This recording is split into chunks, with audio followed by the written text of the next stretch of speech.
Alors je ne sais pas si ça affiche quelque chose. Oui, tu filmes comme tu es là? Ok. Bien. Oui, comment dire, chez le cheval, il y a un système qui solidarise deux articulations, qu'on appelle le système réciproque.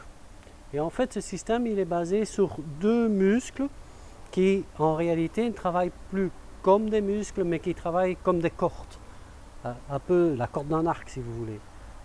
Alors, ce système solidarise l'articulation ici qu'on appelle l'articulation du grasset avec celle de l'articulation du jarret. Ça veut dire que quand le cheval va fléchir une articulation, je vais fléchir l'articulation du grasset, automatiquement l'articulation du jarret se fléchit.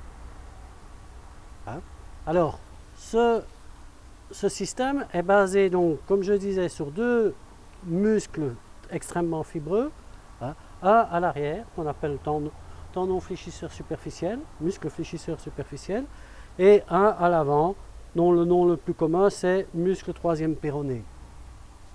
Et quand j'agis sur l'articulation en la mettant en flexion, par exemple ici, dans ce sens-là, et bien vous voyez, cette corde-ci se rallonge et automatiquement celle-ci se raccourcit, ce qui fait que mes deux articulations sont totalement solidaires. Et ce qui est encore plus merveilleux chez le cheval, si vous voulez, c'est que pour que de temps en temps il puisse se reposer, eh bien, il est capable d'immobiliser ce système.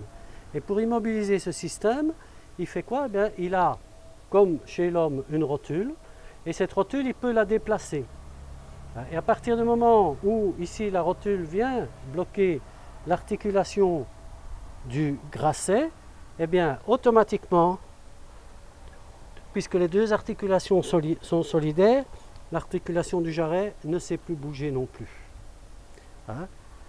Ben, c'est peut-être pas très visible sur le montage anatomique ici, mais ça, étant donné, dès que cette corde-ci ici se prolonge, ici en bas, jusqu'au niveau du doigt du cheval, eh bien, ce système a aussi un effet sur cette articulation-là.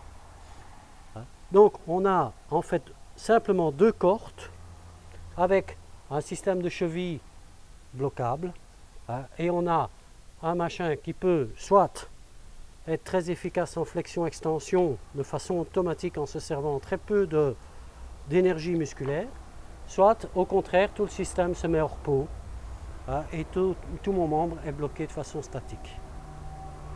Voilà dans les grandes lignes l'appareil réciproque du cheval.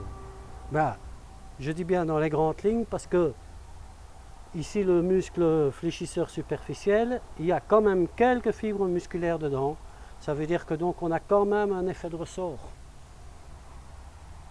Tandis que dans le muscle troisième péroné, il n'y a quasiment pas de fibres musculaires.